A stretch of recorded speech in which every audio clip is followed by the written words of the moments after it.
out I wanted to do a August wrap up slash fall TBR. I didn't want to do two separate videos because I feel like at this point of the time where I'm recording this, it'd probably just be easier to do it as one. So let's get started with my August wrap up first. So in the month of August, I read a total of 7 books, I believe.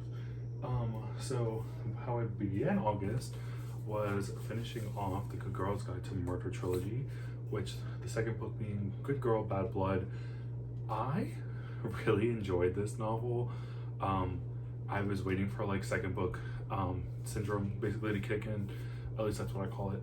But really, it captivated me. I loved the mystery in this one, continued to enjoy it. So anyways, that leads into our next book, which is As Good as Dead, which is the final book in the trilogy. This book took a very different approach. A lot of the twists happened more in the middle of the book of which I didn't expect. I really figured it would probably take place more towards like the last like 150 pages. But instead, like getting into this and then hitting that twist halfway, you're just like, what's gonna happen next? I mean, come on, what's happening? And it just happened, and I honestly like cried in the end because I just loved these characters so much. There was just so much development to it. You know, I know like I could say I wish there was another book and like that would just be whatever, but I did enjoy how this wrapped up at the end. So both of these books I definitely gave 4 stars to for the enjoyment. So yes. The next couple, well, the next, I guess, here we go. Can't even speak today. I have Twilight, and this was a reread for me. This was the second time I read this, and I binged the whole series. So, you know, Twilight, New Moon, Eclipse, Breaking Dawn. These were just, honestly, these were just fun to read again. You know, we follow Bella, she meets Edward, he's a vampire, the whole 9 yards. I definitely enjoyed this again. It really brought me back to like those happy places that I've been meaning to go back to with reading. After each book, I actually watched the movie right after to kind of compare the book and the movie, because I remember when the movies had come out, I have never read the books, but I was also like maybe like 10 when they came out. So I definitely, you know, enjoyed this reread of the series and diving back into this world. You know, I was bugging my fiance about this, and I was just like, you know, I just wish that we had another movie or another book. And I know Stephanie Myers has said that she was going to be writing at least another book or 2 in the world, but like I just need more. Like I just wanna be happy in this world again. I wanna know what Bella's up to. I wanna know what what Renesmee is doing. With her little companion Jacob, I guess. But you know, it is what it is, girl. The final book I read in August was The Love Hypothesis by Ali Hazelwood. This was a 5-star read for me. I really don't read romances. It's not really my thing, but when I'm in the mood for one, I will definitely pick it up. This was such a fun little rom-com where you meet Olive and then you have Adam, which I know I'm guessing off of the art cover it's supposed to be like a Kylo Ren, all that shit, but I guess like a fanfic. Who the hell knows? But it was really enjoyable. I definitely liked the fun spice towards the end, and her really talking about science through sex. But you know, it is what it is. I definitely enjoyed it. I would recommend this to anyone who definitely loves a freaking rom-com. So yeah, so that was all of the books I've read in August. Next, let's talk about some of the books that I would like to get to this fall. I honestly don't even want to like say it's a September TBR or whatever. It's just the books that I want to read in fall, that give me fall vibes. Kind of goes into like spooky season. Maybe I'll do like a spooky reading vlog. Who the hell knows? So, the first book I have is Silver Nitrate by Sylvia Monroe Garcia.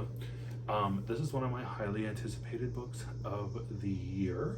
I believe it is a cursed, it has something to do with like a cursed film, and the characters try to find out how to like break the curse.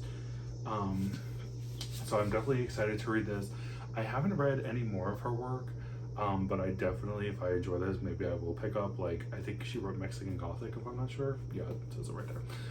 So I definitely will pick that up if I do enjoy this book. So I'm hoping really hard that this is very enjoyable, because I've heard some mixed reviews on it for sure. The next book I have is Divine Rivals by Rebecca Ross. I actually picked this up at my local Books A Million. They only had 2 copies left, and I figured that this was now or never. So I definitely picked this book up. I'm very excited to read it. I know it's like enemies to lovers. I know a couple of me and my friends want to read this together, so I'm hoping we can get to that and dive right into this lovely story. I think it's because it gives me like that, I'm guessing it's like academia kind of stuff, so it kind of gives me that fall vibe, as you know, go back to school in fall. We'll see. The next book I have is The Only One Left by Riley Sager. I love Riley Sager. He is one of my favorite like thriller authors. And this story, when I heard about it, kind of got me excited, because it kind of reminds me of like a Lizzie Borden type of retelling. In a girl is like working in a working with like this woman who supposedly killed her family, but no one knows the truth. And I think that probably what she'll end up doing is getting to the bottom of it. But I'm looking forward to this. I still have to read The House Across the Lake, which is his debut, well, not debut, oh my god, his book from last year. So I'm hoping to get to that maybe this fall too, if I can. But I do know me and my book club are actually reading this for the month of September. Did I just say my book club? I mean the book club I'm in. Sorry, Riley. But yeah, so I am looking forward to reading this next month. So another book I have is Halloween Slaughter by Sergio Gomez. I actually pre-ordered this from his website when it was first coming out in the summer, and it was really cool because he actually like personalized it to me. But I am excited to pick this up. This is the second book in the Slaughter series, as it's called on Goodreads at least. The first book being Camp Slaughter, and I really enjoyed Camp Slaughter. It was definitely kind of giving me like Friday the 13th vibes. So it was definitely enjoyable. If you love cannibals, if you love gore, if you love murdering, go get help, I guess. I don't know. So this is definitely something that I will be picking up this fall, especially for spooky season, and might be part of my little spooky reading vlog if I get to that. So I'm definitely excited. Another book I have is Misery by Stephen King. I just picked this up recently. So if you don't know what it is about an author who is basically in a bad accident, and he ends up going to being taken care of this woman named Annie, and homegirl is literally psychotic all over a fictional work that this man has written, and it's definitely a fun movie when I watched it, but I've never read the book, and this would honestly be the first Stephen King book that I've read. So I'm very excited to get into that because I own like 5 books by him and I want to get into it. So I'm going to get into it. Another book I have is The Cotton Candy Massacre by Christopher Robertson. I hear a lot of like crazy shit about this book, and I'm very excited because honestly, oh, he wrote The Virgin Knight too. No, I didn't even know that. Honestly, I hear it's very gory, and I know there was a sequel that just came out to it. But people rave about this book a lot and say it's like gory, it's fun, it's slashery, and honestly, I hate clowns. So I'm guessing, since there's one on the cover, that I'm probably gonna hate this in the fear sense, not in the reading sense.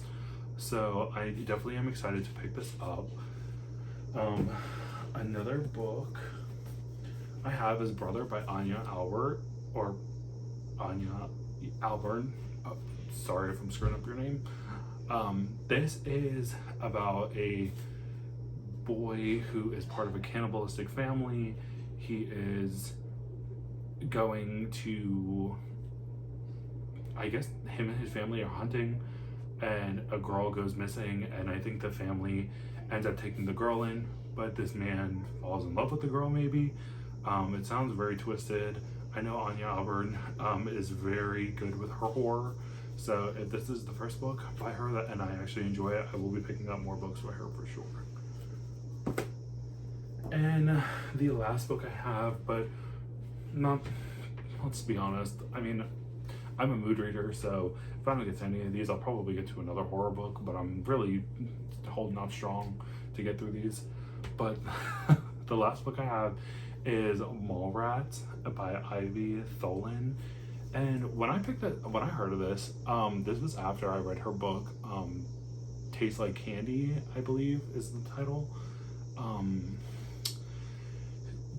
I loved that book by her. It was very like, it reminded me of like 80s slasher being abandoned in a carnival and then being picked off one by one, but like 80s slasher times like 10 for gore. But this book is about, I guess, the kids are off into like a mall, and the thing is that there was a murder there, and I guess the mystery is like, it's still unsolved. So I believe there's a mass killer in this, but I'm not 100% sure. I know that was probably the suckiest synopsis you've ever heard, but that's the vibes I got for it. And the fact that this says slasher novel on the bottom was like so funny. But I'm definitely excited to read this and get into Ivy's other work that she has. But yeah, so I hope you enjoyed this little video. I look forward to making more soon. So I will catch you guys in the next one. Bye.